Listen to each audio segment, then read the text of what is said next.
नमस्कार। हमारे हाथ में ना दो कमाल की क्षमताएं हैं, लेकिन एक दूसरे से बिल्कुल अलग। एक तो है क्रिकेट बॉल को 150 किलोमीटर प्रति घंटे की रफ्तार से फेंकने की ताकत, और दूसरी उसी हाथ से सुई में धागा पिरोने की नजाकत। ये दोनों चीजें एक ही मशीन आखिर कर कैसे लेती है? आज हम इसी इंजीनियरिंग के राज को परत दर परत खोलने वाले हैं, कंधे से लेकर उंगलियों के पोरों तक। बिल्कुल। हमारा मकसद सिर्फ हड्डियों और मांसपेशियों के नाम रटना नहीं है, बल्कि उस डिजाइन को समझना है। हम ये जानने की कोशिश करेंगे कि गतिशीलता और स्थिरता यानी मोबिलिटी और स्टेबिलिटी के बीच वो कौन सा संतुलन है जो हमारे हाथ को इतना इतना अनोखा बनाता है। चलिए शुरू करते हैं उस जगह से जहां ये पूरा का पूरा ढांचा हमारे शरीर से जुड़ता है, मतलब शोल्डर गर्डल से। शोल्डर गर्डल मतलब कंधे का पूरा सिस्टम। तो हमारे स्रोत के हिसाब से इसमें दो मुख्य हड्डियां हैं। आगे की तरफ कॉलर बोन, जिसे क्लैविकल कहते हैं, और पीछे की तरफ शोल्डर ब्लेड यानी स्कैप्यूला। क्लैविकल तो बस एक पतली सी हड्डी लगती है, इसका इतना क्या महत्व है? दिखने में भले ये पतली लगे, लेकिन ये एक आर्किटेक्चरल चमत्कार है। सोचिए, ये एक खंबे या आप कह सकते हैं एक स्ट्रट की तरह है जो आपके कंधे को शरीर से दूर धकेल कर रखती है। अगर ये हड्डी ना होती तो हमारा हाथ सीधा नीचे की तरफ लटका रहता और हम उसे साइड में या ऊपर आसानी से उठा ही नहीं पाते। डॉस के नोट्स ये भी बताते हैं कि इसका जो एस आकार है ना, वो भी बहुत महत्वपूर्ण है। ये आकार एक स्प्रिंग की तरह काम करता है जो झटकों को सोखता है और हाथ से आने वाले वजन को शरीर के मुख्य ढांचे तक पहुंचाता है। लेकिन एक दिलचस्पी बात ये भी है कि ये शरीर की सबसे ज्यादा टूटने वाली हड्डियों में से एक है। ये सोचना बड़ा अजीब है कि जो हड्डी पूरे हाथ का वजन संभालने के लिए इतनी जरूरी है, वो इतनी आसानी से टूट क्यों जाती है? क्या ये डिजाइन में कोई कमी है? ये एक बहुत ही बेहतरीन सवाल है। ये कमी नहीं, बल्कि एक सोचा समझा समझौता है, एक तरह का सेफ्टी मैकेनिज्म। Safety mechanism? हाँ, क्लेविकल के ठीक पीछे गर्दन और हाथ में जाने वाली बहुत जरूरी खून की नसें और नर्व्स होती हैं। तो जब कोई हाथ के बल जोर से गिरता है तो क्लेविकल उस जबरदस्त झटके को सहकर खुद टूट जाती है, ताकि वो झटका उन जरूरी नसों तक न पहुंचे। अगर क्लेविकल मजबूत होती और नहीं टूटती तो वो झटका सीधा उन नसों को फाड़ सकता था, जो कहीं ज्यादा खतरनाक होता। तो एक हड्डी का टूटना एक ज्यादा बड़ी तबाही को टाल देता है। तो मतलब ये एक तरह का फ्यूज है जो मेन सर्किट को बचाने के लिए खुद ही उड़ जाता है। तो ये तो हुई आगे की कहानी, लेकिन इस सिस्टम का पिछला हिस्सा भी तो है। हमारी पीठ पर मौजूद वो तिकोनी हड्डी, शोल्डर ब्लेड, उसकी क्या कहानी है? अगर क्लेविकल एक खंबा है तो स्कैपुला एक मजबूत घूमने वाला लंगर है। यह एक चपटी तिकोनी हड्डी है जो हमारी पसलियों पर, आप कह सकती हैं कि तैरती सी रहती है। इसका मुख्य काम मांसपेशियों को जोड़ने के लिए एक बड़ा प्लेटफॉर्म देना है। करीब करीब 17 अलग अलग मांसपेशियां इससे जुड़ती हैं। लेकिन इसकी सबसे खास बात है एक छोटा उथला सा गड्ढा, जिसे ग्लेनॉइड कैविटी कहते हैं। ग्लेनॉइड कैविटी, हाँ, यहीं पर बांह की हड्डी का सिर जुड़ता है ना? बिल्कुल। और यहीं से कंधे की सारी कहानी शुरू होती है। आप इसे ऐसे समझिए कि एक गोल्फ बॉल, जो आपकी बांह की हड्डी का सिर है, एक बहुत छोटी सी गोल्फ टी पर रखी है, जो कि ग्लेनॉइड कैविटी है। बॉल टी से बहुत बड़ी है। अच्छा। इसी वजह से हमारा कंधा 360 डिग्री घूम पाता है। इतनी आजादी किसी और जोड़ में नहीं है। लेकिन इसी डिजाइन की एक कीमत भी है। कीमत मतलब कि बॉल टी से आसानी से गिर सकती है। एकदम सही। यही वजह है कि कंधा शरीर का सबसे आसानी से खिसकने वाला यानी डिस्लोकेट होने वाला जोड़ है, और यहीं पर रोटेटर कफ की भूमिका आती है। हाँ, रोटेटर कफ की चोट, इसके बारे में तो खिलाड़ियों के मामले में अक्सर सुनने में आता है। मुझे हमेशा लगता था कि डेल्टॉइड जैसी बड़ी मांसपेशी ही कंधे को घुमाती है। फिर इन 4 छोटी छोटी मांसपेशियों का समूह रोटेटर कफ की इतनी चर्चा क्यों होती है? देखिए, डेल्टॉइड बाहों को उठाने की ताकत तो देती है, लेकिन रोटेटर कफ वो काम करता है जो शायद उससे भी ज्यादा जरूरी है। जैसा कि स्रोत में बताया गया है, ये 4 मांसपेशियों का एक समूह है। इनके नाम उतने जरूरी नहीं है जितना इनका काम। ये 4 मजबूत रबर बैंड की तरह हैं, जो चारों तरफ से उस गोल्फ बॉल यानी बांह की हड्डी के सिर को खींचकर उस छोटी सी टी पर टिकाए रखती हैं। अच्छा, ये बाह को घुमाने में मदद तो करती हैं, लेकिन इनका असली काम है जोड़ को कसकर पकड़े रखना। बिना रोटेटर कफ के जैसे ही आप डेल्टॉइड से हाथ उठाएंगी, बाह की हड्डी सॉकेट से बाहर निकल जाएगी। ओ, तो डेल्टॉइड इंजन है और रोटेटर कफ स्टीयरिंग और सस्पेंशन सिस्टम है, जो गाड़ी को सड़क पर बनाए रखता है।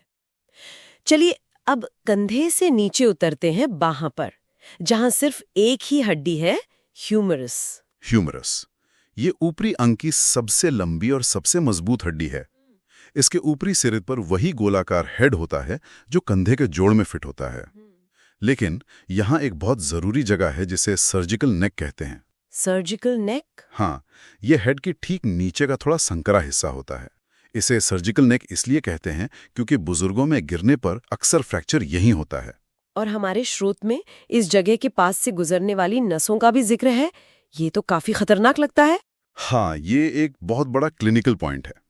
इस सर्जिकल नेक के बिल्कुल पास से एक्सिलरी नर्व गुजरती है, जो कंधे की डेल्टॉइड मांसपेशी को कंट्रोल करती है। अरे बाप रे! अगर फ्रैक्चर में ये नस दब जाए या कट जाए तो इंसान अपना कंधा ही नहीं उठा पाएगा। इसी तरह हड्डी के बीच के हिस्से में एक घुमावदार खांचा है, जिसमें से रेडियल नर्व गुजरती है। Radial nerve? इसका क्या काम है? रेडियल नर्व हमारी कलाई और उंगलियों को सीधा करने वाली मांसपेशियों को कंट्रोल करती है। अगर ह्यूमरस के बीच से टूटने पर यह नस डैमेज हो जाए तो कलाई नीचे की तरफ लटक जाती है, जिसे रिस्ट ड्रॉप कहते हैं। मतलब इंसान अपनी कलाई को ऊपर नहीं उठा पाता? बिल्कुल नहीं उठा पाता। और फिर कोहनी के पास से अल्नार नर्व गुजरती है, जिसे आम भाषा में फनी बोन कहते हैं। अरे हाँ, फनी बोन। जब उस पर चोट लगती है तो हंसी तो बिल्कुल नहीं आती, बल्कि एक अजीब सा करंट लगता है। वो करंट इसलिए लगता है क्योंकि वहां पर नस, हड्डी और त्वचा के बीच में लगभग अनप्रोटेक्टेड होती है। तो जब आप टकराते हैं तो सीधा नस पर चोट लगती है। सोचिए, एक ही हड्डी के टूटने की जगह के आधार पर 3 अलग अलग तरह के लकवे हो सकते हैं। ये दिखाता है कि हमारी बनावट कितनी जटिल और नाजुक है। वाकई। अब कोहनी से नीचे आते हैं, उस हिस्से पर जहां 2 हड्डियां हैं, रेडियस और अल्ना।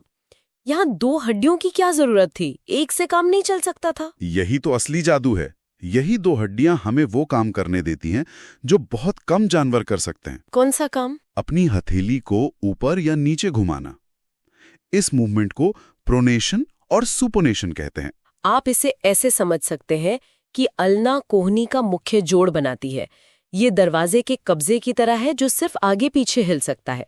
लेकिन रेडियस का ऊपरी सिरा एक गोल डिस्क जैसा होता है जो अल्ना पर एक धुरी की तरह घूमता है। मतलब जब हम चाबी घुमाते हैं या पेचकस का इस्तेमाल करते हैं तो असल में हमारी रेडियस हड्डी अल्ना के ऊपर घूम रही होती है। बिल्कुल, अल्ना अपनी जगह पर रहती है और रेडियस उसके चारों ओर घूमकर पूरी हथेली को पलट देती है। ये एक बहुत ही शानदार मैकेनिकल डिजाइन है। इन दोनों हड्डियों के बीच में एक मजबूत लचीली चादर जैसी झिल्ली होती है, जिसे इंटरऑसिस मेम्ब्रेन कहते हैं। शुरू में इसका जिक्र है। हाँ, ये सिर्फ हड्डियों को जोड़ने का काम करती है। जोड़ने के अलावा इसके 2 और बहुत जरूरी काम हैं। पहला, ये मांसपेशियों को जुड़ने के लिए अतिरिक्त जगह देती है, और दूसरा, ये एक शॉक एब्जॉर्बर की जगह काम करती है। Shock absorber? कैसे? जब हम हाथ के बल गिरते हैं तो जमीन से जो झटका रेडियस पर पड़ता है, ये झिल्ली उस झटके को अल्ना में भी बांट देती है। इससे सारा दबाव किसी एक हड्डी पर नहीं आता और फ्रैक्चर का खतरा कम हो जाता है। क्या बात है! ये तो हर कदम पर इंजीनियरिंग के कमाल दिख रहे हैं। अब हम उस हिस्से पर पहुंचते हैं जो शायद सबसे जटिल है, कलाई और हाथ। यहाँ तो हड्डियों का पूरा जंजाल है। हाँ, एक हाथ में 27 हड्डियां होती हैं। 8 कलाई में, जिन्हें कार्पल्स कहते हैं, 5 हथेली में, मेटाकार्पल्स, और 14 उंगलियों में, जिन्हें फैलांजेस कहते हैं। ये जटिल संरचना ही हाथ को उसकी असाधारण फ्लेक्सिबिलिटी और पकड़ की मजबूती देती है। लेकिन इस भीड़-भाड़ वाली जगह में एक बहुत ही तंग गली है जिसका नाम है carpal tunnel. Carpal tunnel syndrome, इसके बारे में बहुत सुना है। खासकर जो लोग दिन भर कीबोर्ड पर टाइप करते हैं, उन्हें ये समस्या होती है। अच्छा, तो ये एक तरह का ट्रैफिक जैम है जिसमें नसें फंस जाती हैं। ये तो बहुत ही सरल तरीके से समझ में आ गया। आपने बिल्कुल सही समझा। कलाई की हड्डियां नीचे और साइड में एक यू शेप का आर्च बनाती हैं, और ऊपर से एक मोटा लिगामेंट, जिसे फ्लेक्सर रेटिनाकुलम कहते हैं, इस आर्च को ढककर एक सुरंग या टनल बना देता है। इस सुरंग के अंदर से 9 टेंडन, जो उंगलियों को मोड़ते हैं, और एक बहुत जरूरी नस, मीडियन नर्व, गुजरती है। 9 टेंडन और एक नस एक ही छोटी सी सुरंग में, ये तो पहले से ही काफी भीड़ लगती है। हाँ, और जब कोई बार बार एक ही तरह से कलाई को मोड़ता है, जैसे टाइपिंग या किसी औजार का इस्तेमाल, तो उन टेंडन्स में हल्की सूजन आ सकती है। अब उस तंग सुरंग में अगर सूजन के कारण जगह और कम हो जाए तो सबसे नरम चीज यानी मीडियन नर्व दबने लगती है। इसी दबाव की वजह से हाथ में, खासकर अंगूठे और पहली 2-3 उंगलियों में दर्द, झुनझुनी और सुन्नपन होने लगता है। और यही कार्पल टनल सिंड्रोम है? बिल्कुल, यही कार्पल टनल सिंड्रोम है। हमारे स्रोत में एक और बड़ा अजीब सा नाम है, एनाटॉमिकल स्नफ बॉक्स। ये क्या चीज है? ये एक बहुत ही क्लासिक एनाटॉमिकल लैंडमार्क है। अगर आप अपने अंगूठे को पूरी तरह फैलाएं और पीछे की तरफ खींचें, तो कलाई पर अंगूठे के बेस के पास आपको 2 उभरे हुए टेंडन्स के बीच एक तिकोना गड्ढा दिखेगा।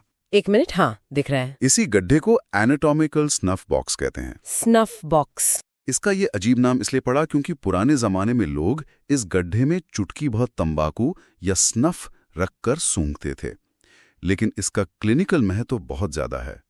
इस गड्ढे के ठीक नीचे कलाई की एक छोटी नाव के आकार की हड्डी होती है, जिसे स्कैफॉइड कहते हैं। तो अगर इस जगह पर दर्द हो तो इसका मतलब उस स्कैफॉइड हड्डी में फ्रैक्चर हो सकता है। बिल्कुल, हाथ के बल गिरने पर अक्सर ये हड्डी टूट जाती है। और समस्या यह है कि इस हड्डी में खून का सप्लाई बहुत खराब होता है, खासकर इसके एक सिरे पर। इसलिए अगर इसका फ्रैक्चर हो जाए तो ये आसानी से जुड़ता नहीं है और हड्डी का वो हिस्सा खून ना मिलने से गल सकता है, जिससे आगे चलकर कलाई में गंभीर आर्थराइटिस हो सकता है। अरे! इसीलिए इस स्नफ बॉक्स में दर्द होना एक रेड फ्लैग माना जाता है। लेकिन क्या ये आज के जमाने में भी एक भरोसेमंद तरीका है फ्रैक्चर पता लगाने का, या अब हमारे पास एक्सरे जैसी बेहतर तकनीकें हैं? सवाल बहुत अच्छा है। एक्सरे जरूरी है, लेकिन कई बार स्कैफॉइड का फ्रैक्चर शुरुआती एक्सरे में दिखता ही नहीं है। दरार इतनी बारीक होती है कि उसे पकड़ने में 1-2 हफ्ते लग सकते हैं। इसलिए डॉक्टर आज भी क्लिनिकल जांच पर बहुत भरोसा करते हैं। अगर गिरने के बाद स्नफ बॉक्स में दर्द है तो भले ही एक्सरे नॉर्मल हो, वे उसे फ्रैक्चर मानकर ही इलाज करते हैं ताकि कोई जोखिम न रहे। तो ये थी हमारी यात्रा, कंधे के उस घूमने वाले लंगर से लेकर उंगलियों की बारीक कारीगरी तक। हमने देखा कि कैसे हर हड्डी, हर जोड़ और हर मांसपेशी का एक खास मकसद है। क्लेविकल का खंबे की तरह सहारा देना, स्कैपुला का एक चलायमान आधार बनना, ह्यूमरस का ताकत देना, रेडियस और अल्ना का घुमाव पैदा करना, और हाथ की 27 हड्डियों का मिलकर वो काम करना जो कोई और नहीं कर सकता। बिल्कुल। इस पूरी बनावट को एक साथ देखने पर हम वापस उसी सवाल पर आते हैं जिससे हमने शुरू किया था, गतिशीलता और स्थिरता का समझौता। कंधे का जोड़ हमें अविश्वसनीय रेंज ऑफ मोशन देता है, लेकिन ये बहुत अस्थिर है। वहीं दूसरी तरफ हमारी उंगलियों के जोड़ बहुत स्थिर हैं। वो एक ही दिशा में मुड़ते हैं, लेकिन इसी स्थिरता की वजह से हम चीजों को मजबूती से पकड़ पाते हैं। ये पूरा ऊपरी अंग इसी संतुलन का एक जीता जागता उदाहरण है। सही कहा। और जब हम इसके बारे में सोचते हैं तो एक सवाल मन में आता है। आज हमने सिर्फ हड्डियों और कुछ मुख्य मांसपेशियों की बात की,